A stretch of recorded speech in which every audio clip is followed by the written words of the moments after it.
Okay mga kapatid, itong Starex na ito, ang mga na-check naming mga problema nito, una, transmission, hindi siya kumakambyo, hindi siya nag-shift hanggang segunda lang, low power, hindi makatakbo ng maayos, tapos ito, yung sobrang blow-by. Sige nga, ulitin mo nga ulit.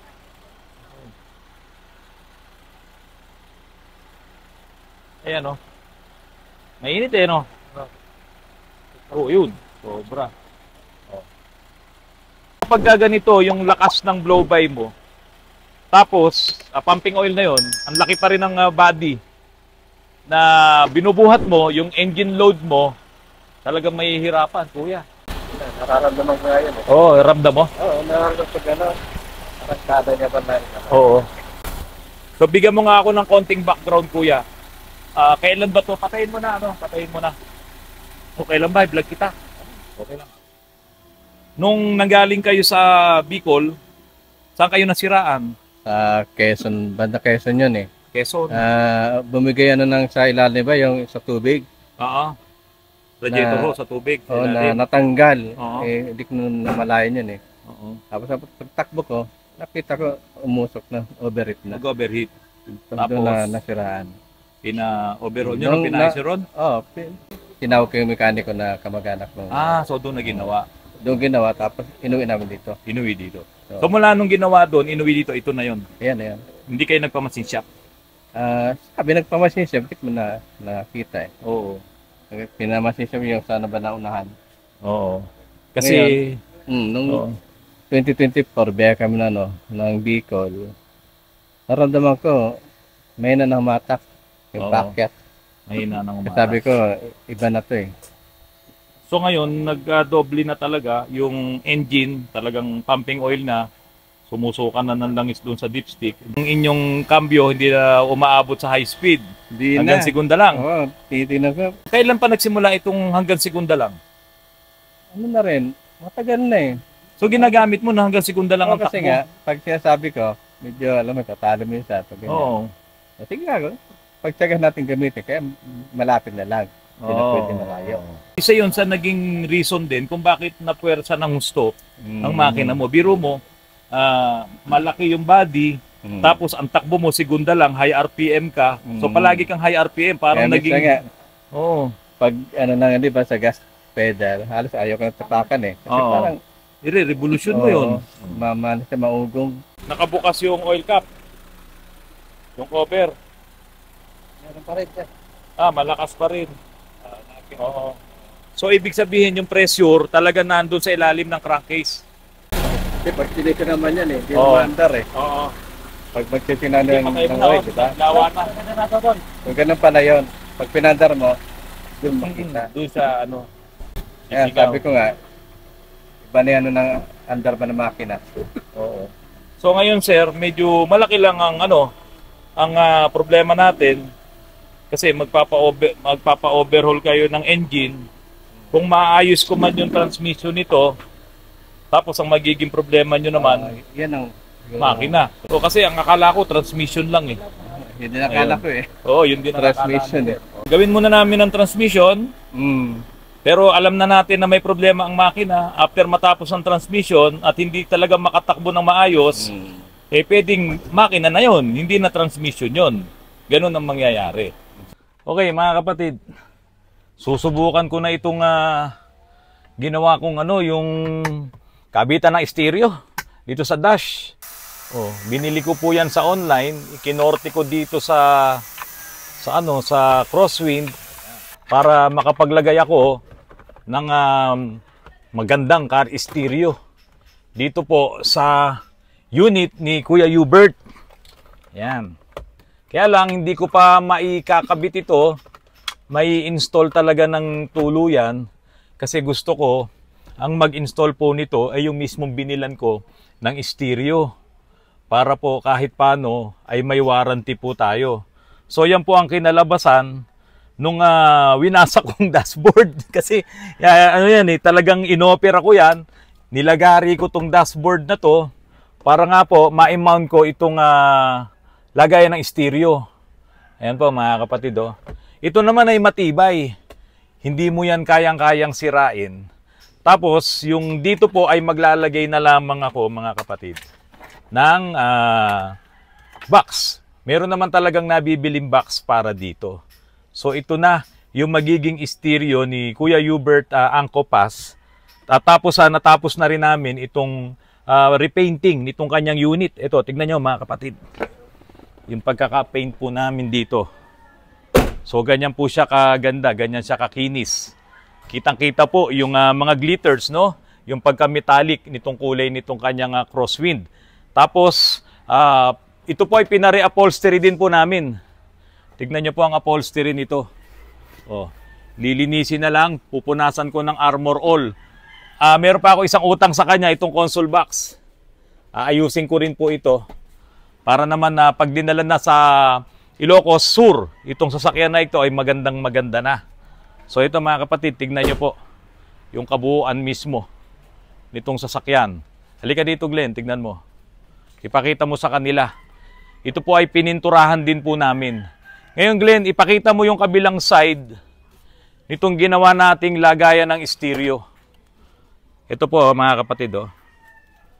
Tignan nyo po. Ayan. Ganito po ang kanyang naging itsura. Bagamat nilagari ko itong dashboard, ay maayos naman yung inilagay kong kabitan ng stereo, sabihin na natin gano'n, no? At pinapinturahan ko rin po diyan po sa ating mga pintor. So yan po ang kinalabasan nung iminount nating stereo dito po sa Isuzu Sportivo ni Kuya Hubert. Kasi kung dito natin ilalagay yan, hindi talaga pwede yung ganitong klase ng stereo. Ibababa mo ng konti, haharang naman dun sa aircon. Saka pangit po talaga. So ito, maglalagay na lang tayo ng ibang pwedeng electronics or kung ano man yung gadget na pwede nating ilagay dyan para po gumanda itong dashboard ng Isuzu Sportivo po na ito. Ngayon mga kapatid, ipakita ko sa inyo, mag-update lang po ako dito po sa pinipinturahan na Kotseng Kuba. Itong ating Volkswagen Beetle. Halos nasa, sabihin na natin 60% na tayo sa painting kasi ito na lang naman yung natira na binabody repair ni Tukayo. O ito na lang. The rest po, itong ating Kotseng Pagong na ito ay natapos na natin yung mga body repair. Kaya nga po, lahat ng kalawang nito ay natanggal na, lahat ng bulok na parte. Pati yung loob nito mga kapatid talagang pinamasilyahan ko. Ayan. Para talagang hindi makapanaig yung tubig na sisira doon sa lata nito, sa yero nito. Pati yung mga kaloob-looban, pinamasilya ko yan. Oh. Kaya itong mga ito, kapag kaiyan ay nabugahan na ng pintura, pantay na po yan. Wala kayong makikita na porsyon na hininang, winelding. Kasi nga po mga kapatid, yan ay masilyado.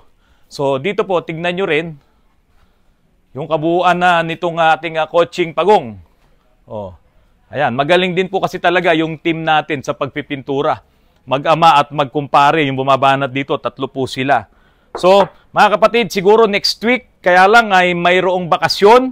Pero siyempre, bago kami bumitaw, mga Wednesday, baka sa Wednesday may first coating na po yung ilang portion nitong ating Kotseng Pagong. Babalik po kayo ng Jeddah. Gusto kong iwanan sa inyo ito eh.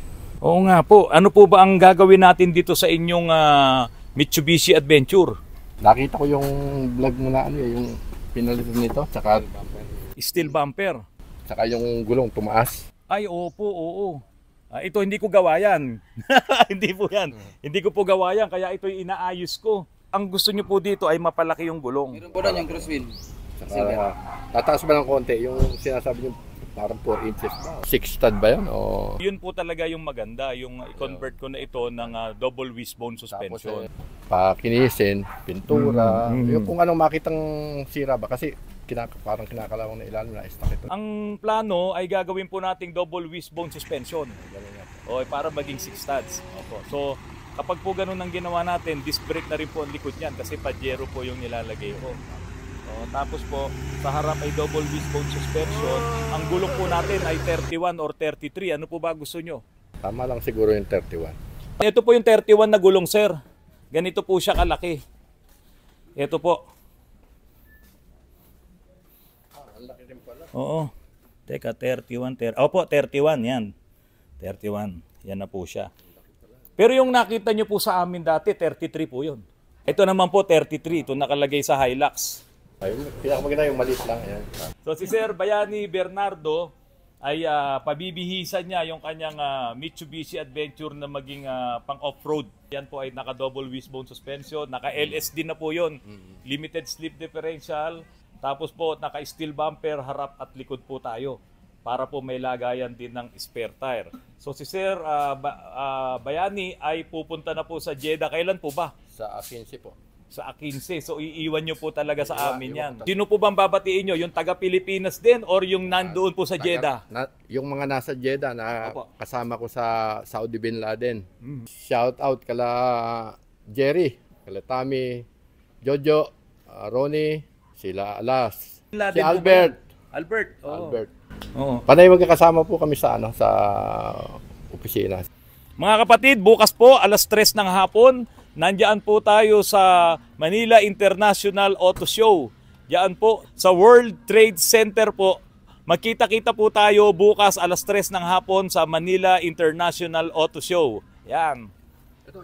Naku! Mark, halika nga. Ang laki-laki naman ng pakwan na dala ni Sir Bayani. Sarap. Allah, kasarap po niyan. O, tignan nyo po yung dala ni Kuya Bayani na pakwan.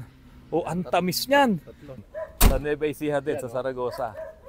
Ayun, hindi nabubuksan. Kaya Oo. kakawitin dito. Diyan muna ho. Ayun.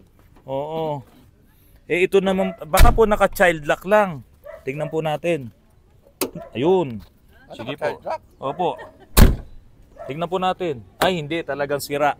Oo. So, ayusin natin yon. Sira yung mechanism. Kasi akala ko naka-child lock lang. Inalis ko yung child lock, ganun pa rin. Bali po ang magiging mags natin, mas maganda po dito, pero 6 studs na. Yan. Ito po kasi dinaan pa nila sa spacer. Tayo po hindi. Yan, nilagyan pa nila na spacer yan. Kaya delikado yan eh.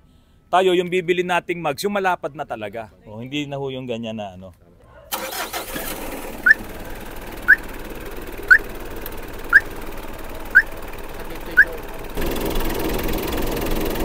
Sige. Okay mga kapatid, wala namang usok, walang blow-by. Tinetest ko lang kasi yung may-ari ay pupunta na ng Saudi Arabia eh. Saka napakatahimik ng makina, parang hindi diesel engine. Sir Bayani, salamat sa 3 pakwan ha. Ang lalaki ng pakwan, sigurado matatamis yun, mapupula yun. Sana. Oo, kasi pag galing Pero ng... yung katambal nung binuksan namin, okay Masarap naman. po talaga. Opo.